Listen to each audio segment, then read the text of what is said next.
and good afternoon, everybody. Thanks for joining. Hello again for people who joined last week when we covered front office. For those people who are new, it's great to have you on board. Yeah, as Anna said, we're going to be covering the candidate experience. So this is part 2 of a 4-part AI webinar series.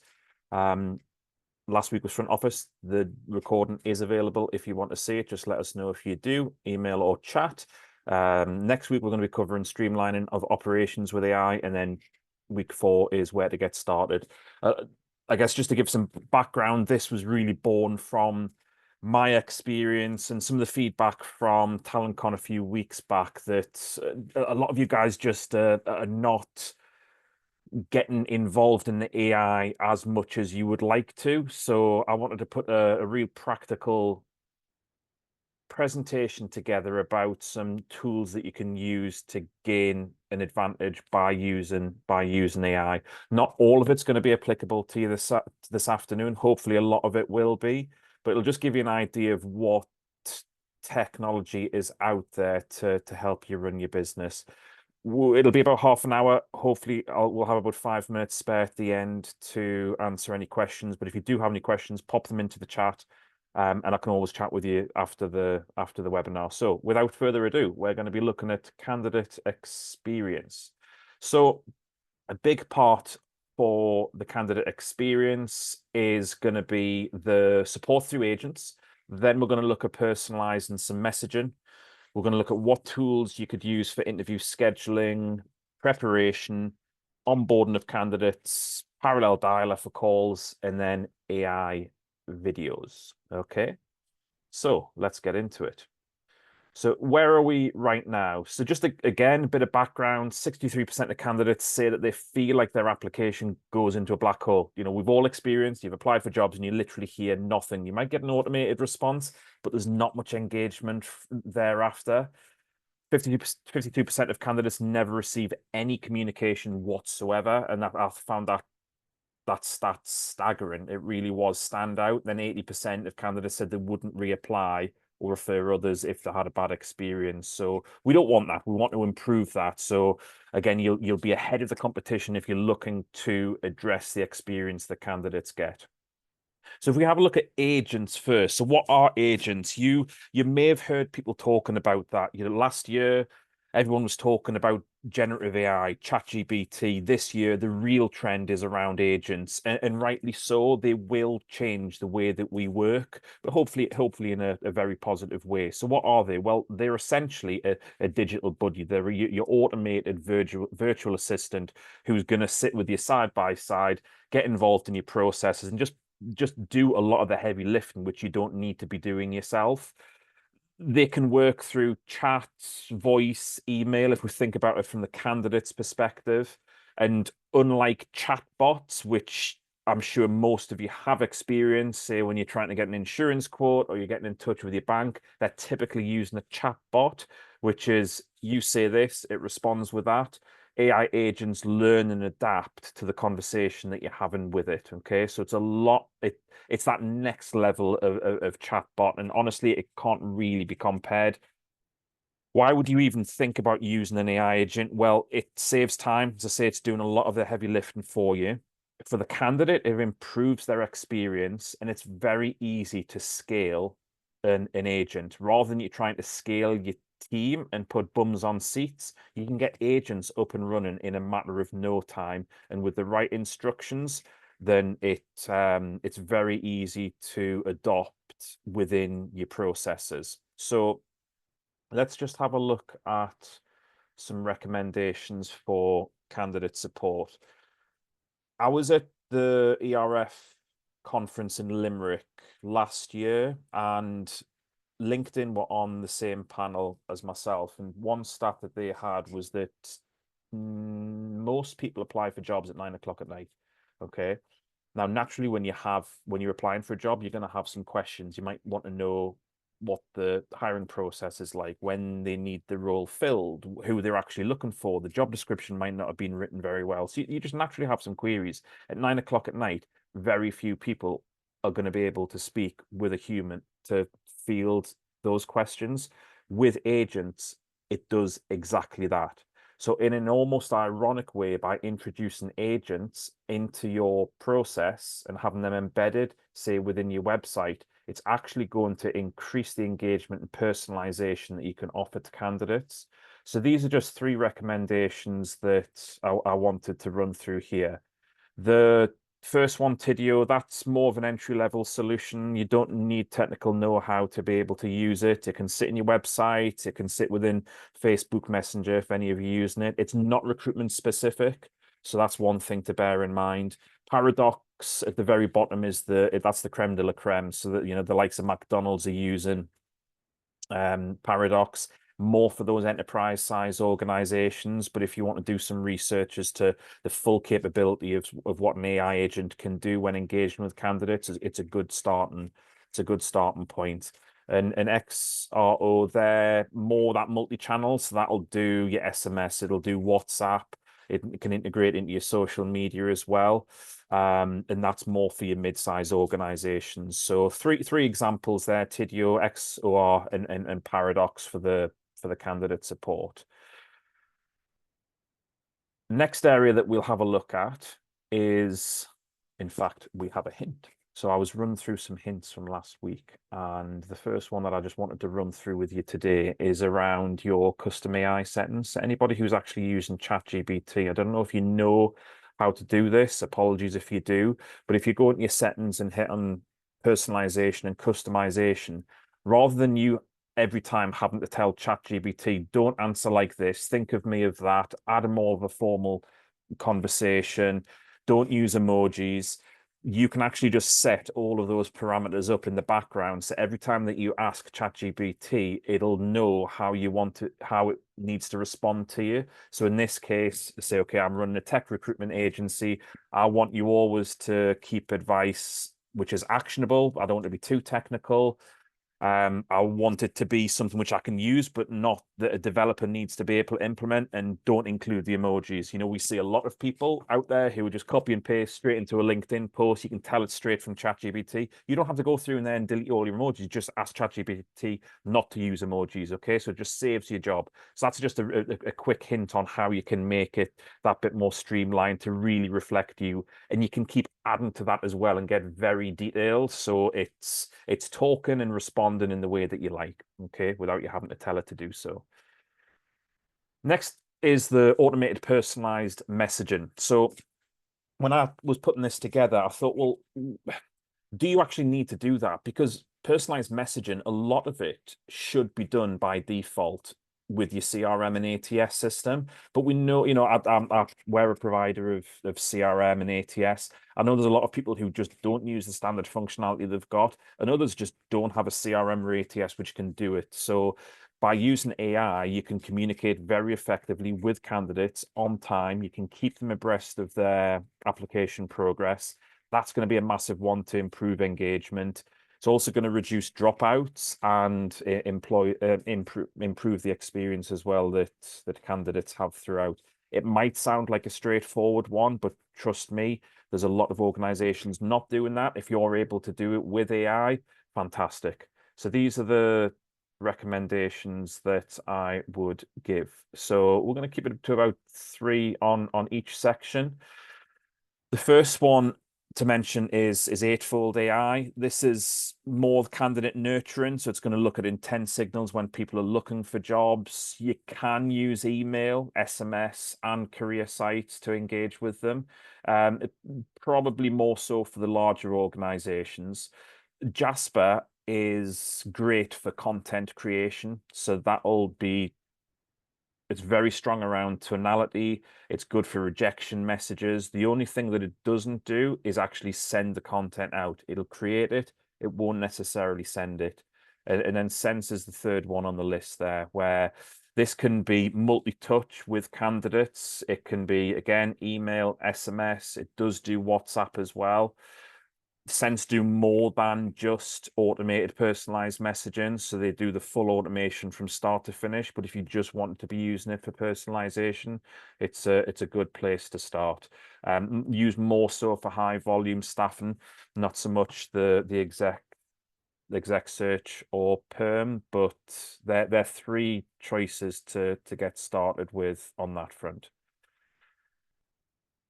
Next one, the next area we're going to be looking at is interview scheduling. So, we our schedule interviews with candidates, sorry, with clients and with my own team on a regular basis when we're doing product demonstrations, when we're doing commercial calls and the like. You don't need to be doing that yourself.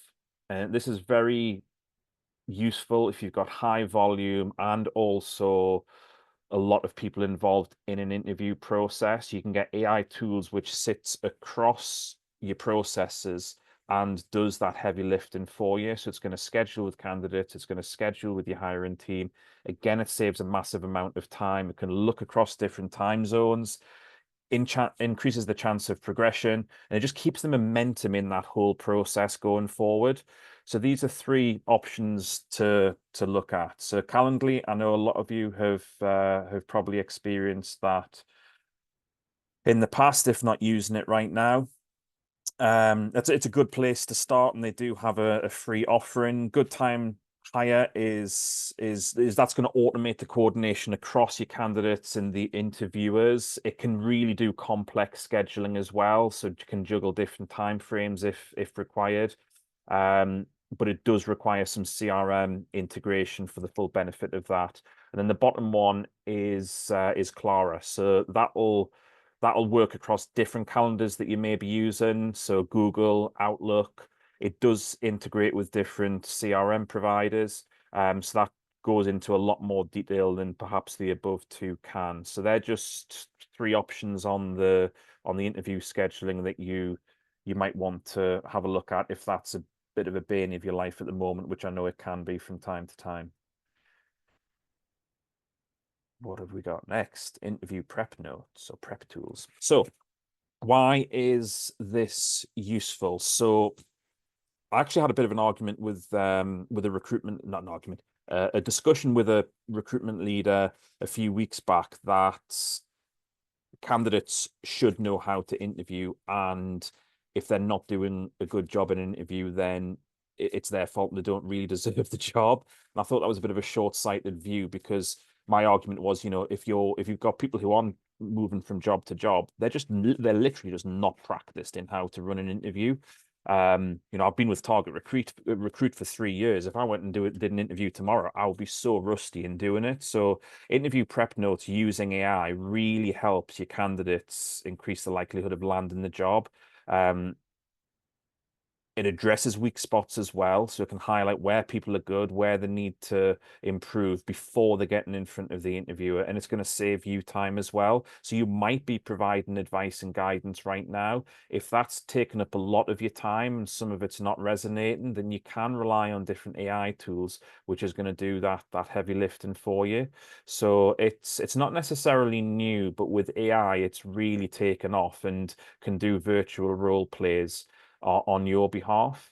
So let's have a look at some recommendations on this front. So we've got Udly, Google, and Vervo. So the Udly is this is a good one. It's very good around speech. It's used mainly though for communication skills, and it's not necessarily specific to jobs that people are applying for.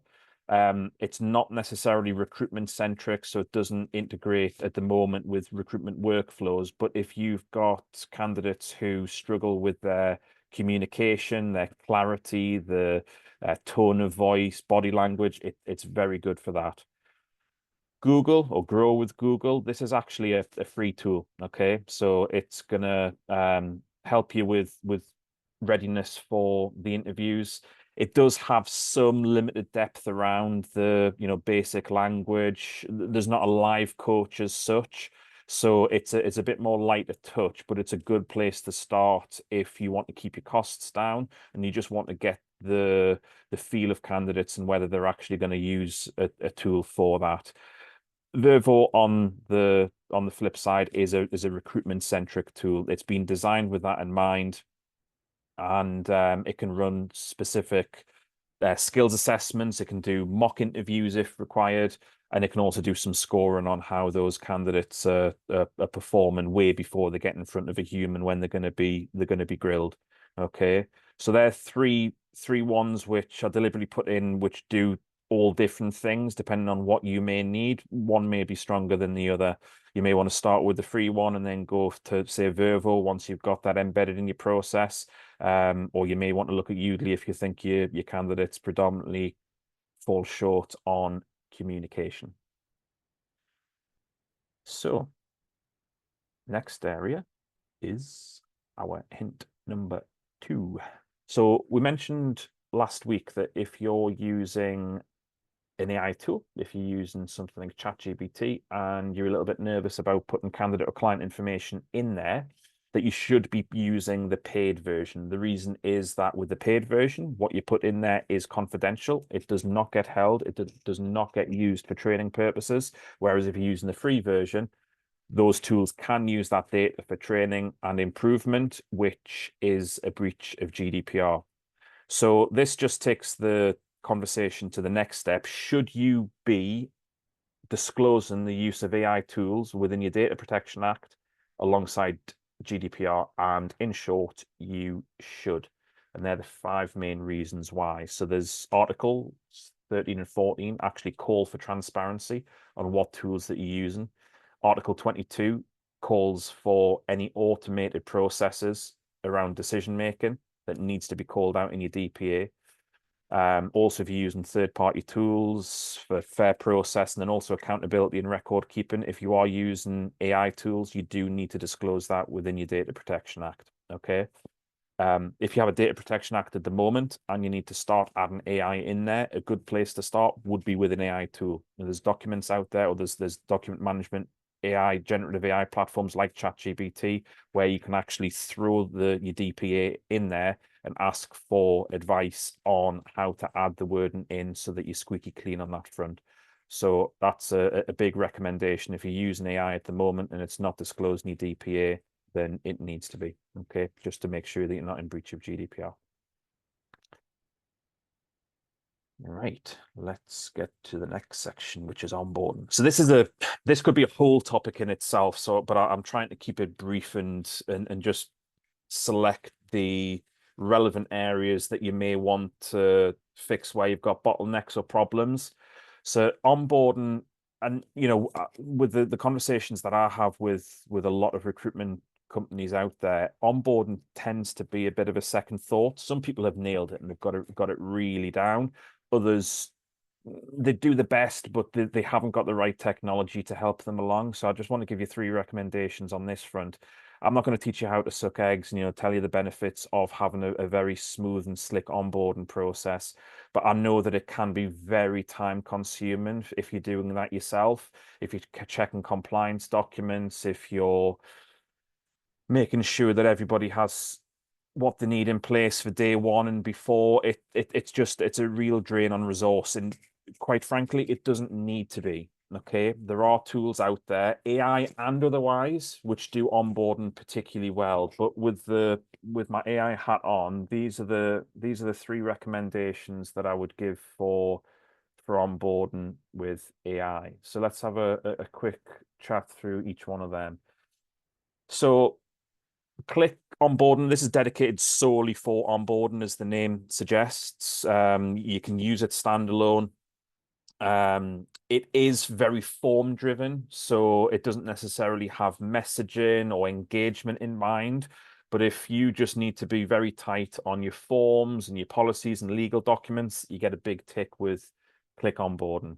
Onboarder, another specific tool for onboarding. This is good as well for engagement, whereas Click may fall a little bit short. So if you want to be engaging with candidates before they start, SMS, email, even through tools such as Slack or Teams, that's a good choice. It is used for more of the mid-market and enterprise size organizations. So if you're small business, it might not be the right choice for you. But again, have a look to see what they've got to offer and see what you think you could use. And if it's beyond your budget, then at least you know what you're looking for from another provider.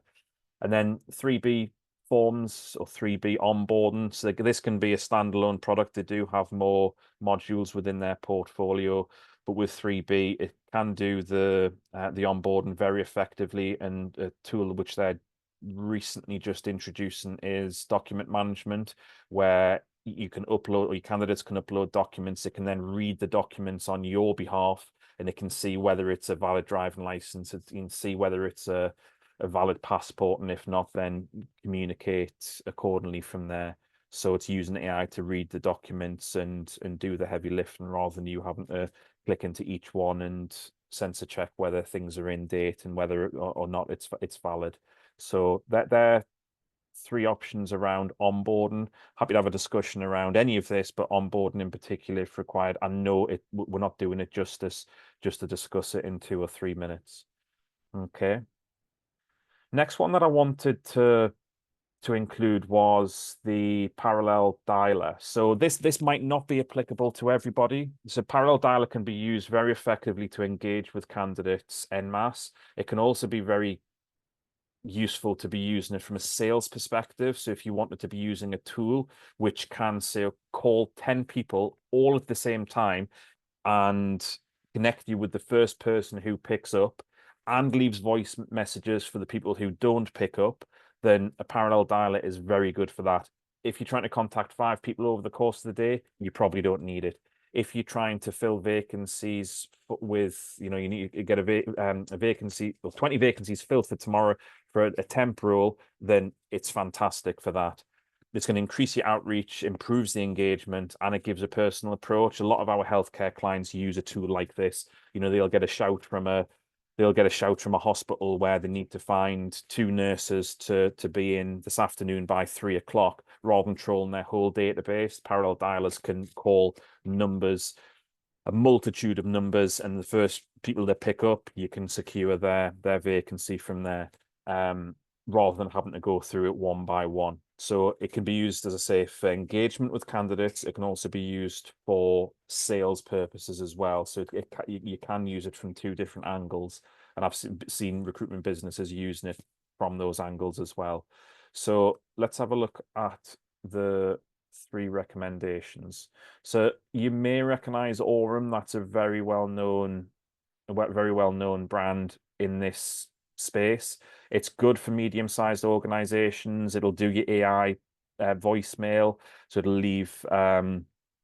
leave messages on your behalf. It can also offer coaching and call insights based on how you're interacting with the people who pick the phone up. Dialer 360 at the top is good for small businesses. It's pretty easy to implement. It's not expensive, and they do have pay-as-you-go options as well. And then on the bottom is Concert. So more set for your larger organizations. It does come with a bit of a price, but it's ideal if you've got teams who are spread out and you still want to be able to monitor who's doing what and how effectively that's being done. And if you really want to integrate it with your CRM and get analytics on the back of it, then Concert's a very strong choice in that field. So Dialer for your smaller organization, Aurum for medium sized, and then Concert for more of your larger businesses as well. Okay, so that's your parallel dialer. Just one way of thinking about it. It's not, I guess, always traditionally associated with candidate experience, but we've seen customers using them very effectively, and by default, it does improve the experience. And then the last one that I wanted to cover was the AI video. Okay, so this is going to engage with your candidates through AI video. What it allows you to do is have an avatar, either as a model, as you can see on the left-hand side, who's not yourself, or with some tools, you can actually have it as an avatar of yourself. So you can have it recording your voice, it can have it recording you on video, picks up your mannerisms. And what that allows you to do is engage with people through the video. So if you do not have the capacity to be doing that yourself, you don't have time to be sitting on a 30-minute Zoom call to be engaging with candidates, but you still want to have a human touch feel to it, AI videos could be the option for you. I know it's not everybody's cup of tea right now, and I know that it's relatively new technology in that space. but I think it's going to become a lot more common through day-to-day life. And I think the recruitment businesses who are adopting it, they're seeing that they're standing out because they're quite simply they're just being different from the competition. So there's three recommendations that I would give. Tabas is a really good one in that it'll actually look at how the other person is engaging with the avatar. Sorry, with when you're having the video call, it'll look at their tone of voice, their body language, and it can give improvements on how to engage. Hey Jen and Synthesia, you may have used them for image generation and the like, but there's some pretty good ones and well-known names in the industry on that front. Hey Jen's probably good for the voice library, and it integrates for customization and if you really want to personalize it. A word on this is that some of these tools are falling, that they're not quite there yet on lip sync, and I think that puts a lot of people off, and probably quite rightly so. But it is an area of AI which can be used very effectively for engagement if you find the right tool. So that's probably more one to think about. Those people who do want to be bold, crack on, fantastic. But it's a relatively new one. If you want to roll it into your processes, I'd be very keen to see how that works for you. So that's the AI video. And I think we're coming up to time. I just wanted to give you one more hint before we close off. So Grok is another Gen AI tool, Elon Musk's app. And what this allows you to do is if you have candidates who don't have a CV, but you've just got a lot of information from them and you've taken notes, or you've got a call transcriber who's taken notes as well, you can take that content, you can throw it into Grok, you can say, okay, this is what we've got. I need to create a CV. I don't have time or even the want to be typing that by hand. Grok will go away. It'll do the heavy lifting. It'll create a CV into a PDF as required. You can then start sharing that out to your clients. Okay. So if you're in that space where not everybody has a CV, but you've got a lot of information on those candidates, then you get AI to be doing the heavy lifting on your behalf, and it'll save you a massive amount of time. And then obviously you can use CV formatting apps, which we looked at last week, which can be in line with your brand and the expectations that your clients have. So I think we are coming up to time. So these were the 7 subjects that we covered. Next week, we're going to be, we're not looking at candidate experience. Next week is operations. So it's more of those business-wide AI tools, which you can implement. But this week and last week, I was very specific with being, pointy with the recommendations of specific problems you've got, which hopefully those tools can help address. Next week will be operations and more of the wider touch AI tools, which can be of benefit to your organization. If you want to contact me for anything that we've discussed, please feel free to do so. I'm on LinkedIn. This is my email address as well. I think we've got about 1 minute left, Anna. Yeah, Sorry to there put is you on one the spot. question. Yeah. Just how easy is it to integrate these systems into your existing platform? And I suppose I'm trying to get my head around on the back of that. No one app covers everything. You'd need to probably add a few. Yeah. So is it going to get very costly because you obviously need to pay for them to be in line with GDPR? Is there any Yeah. advice around that from maybe a company that wants to do it but doesn't know where to start and how to start? Yeah, sure. So on the episode 4 is when we're going to be looking at how to implement these tools and how to do it effectively, if you've whether it's just a single solution that you're looking at or multiple AI tools. So we'll go into that in more depth. But to answer in short, you can have a lot of these tools which can then either you can have an integrator tool which Mhm. implements this tech within the processes and within your existing technology. You've also got to think about the tech that you're using. So what you already have in place, a lot of it is flexible to integrate into third parties, but you probably would need some APIs if it's not done already. So what you don't want to Okay, do is be using technology in silo. We'll get into that in a couple of weeks' time. But again, if anyone wants to perfect. have a chat about it, do let me know. But in short, it can be done. It may just need a little bit of work. No worries. Okay. Listen, thank you so much for that. Loads of really good information again this week. And I did put in the chat the link just to sign up for the remaining episodes. But we'll see you next week. Same time, same place. Great. Thanks, guys. Thanks. Cheers. Thanks, Neil. Bye. Bye.